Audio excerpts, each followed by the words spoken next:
D'Angelo, coach was in here using the word accountability with this team, just how much it's really changed this season in comparison to last. But when you really focus on this last stretch of games, specifically being shorthanded, do you feel like this team has matured through all of this? Yeah. Credit to coaches as well, putting us in the best position to finish games too. I feel like the accountability for everybody. I feel like 1 through 15, everybody feels like they can hold the next guy accountable. So I think that's a great start for a team. The sooner guys can do that, I think that it raises your level of play. D'Angelo, you've been really complimentary of how Jalen Noel has kind of been in practice and now in the games. Like, just how do you see guys who are out of the rotation being able to stay mentally locked in so when an opportunity presents itself, they're able to take advantage of it? I mean, if you're ever in that position, I mean, he was amazing again tonight.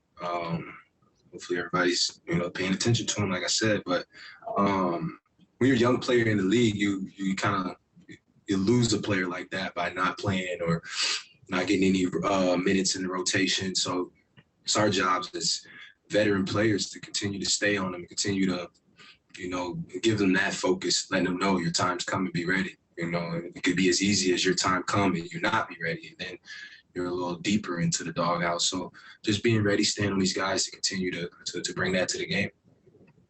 Seems like Jaden McDaniels is kind of similarly along those lines. We were talking about that last year with him as well. What have you kind of seen from him since he came back from his illness a couple of weeks ago? He's just filling in the pieces for us. Guys are going out. It's giving guys like Jalen, Jaden, Nas, Leah, anybody the opportunity to step up and play big minutes. And you see the guys taking advantage of it, and you see the guys that aren't. So just keep continuing to stay on those guys and keep them ready. Talking about Vando's effort and motor a lot.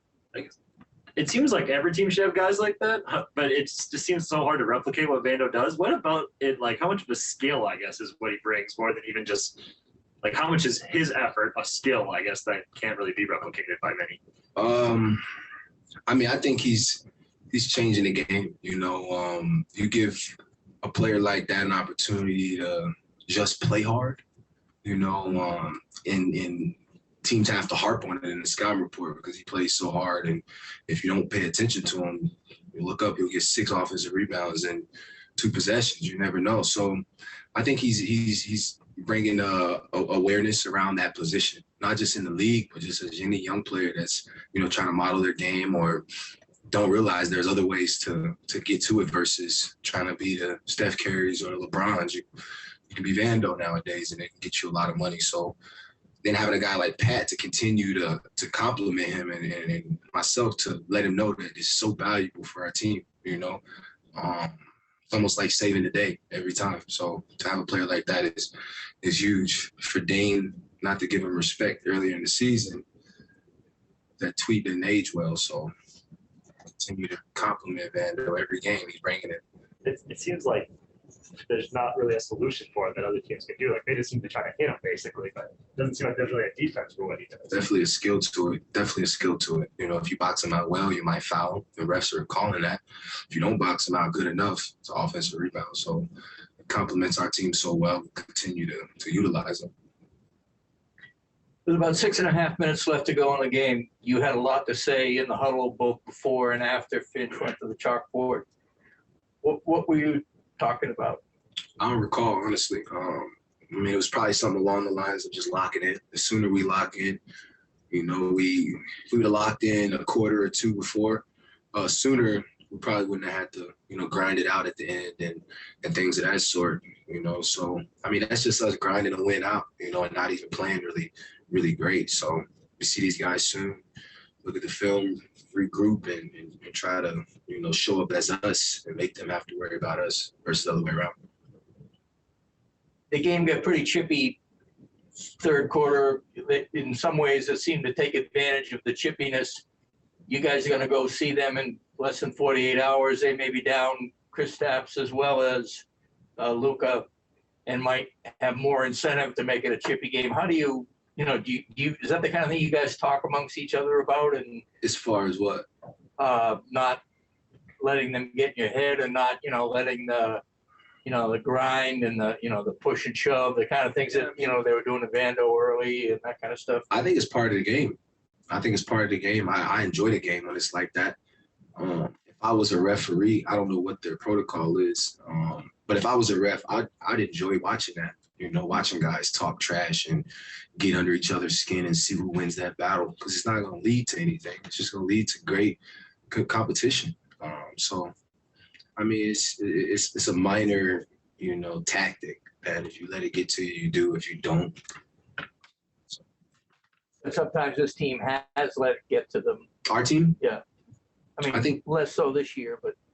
Yeah, if it was the past, I don't think we're really worried about it. But I think our team, we got too many good players, to take one player out because you're talking trash or something like that. There's plenty of guys on the bench that'll step up, and there won't be any no setbacks. So I'm not really worried about it.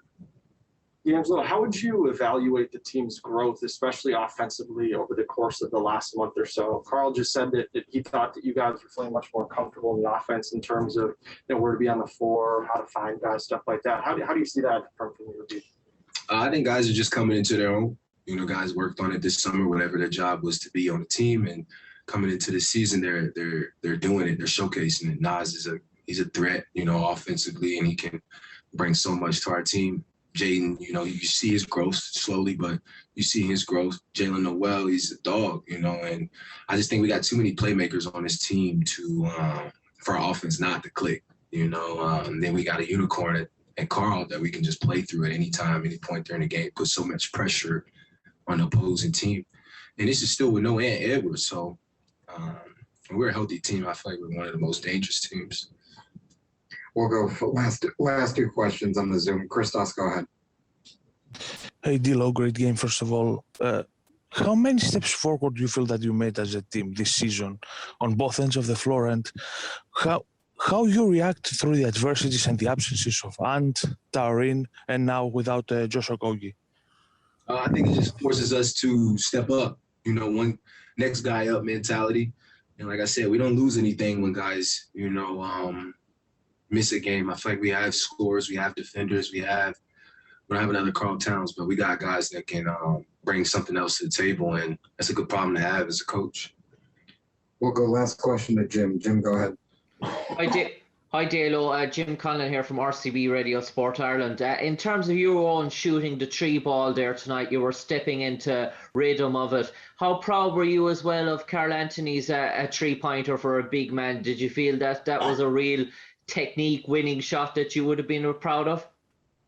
He said the shot? The three-pointer by Carl. What was the question? Were you proud of Carl for the three tonight? Yep, very proud. Awesome. Thanks, Dilo. Thanks.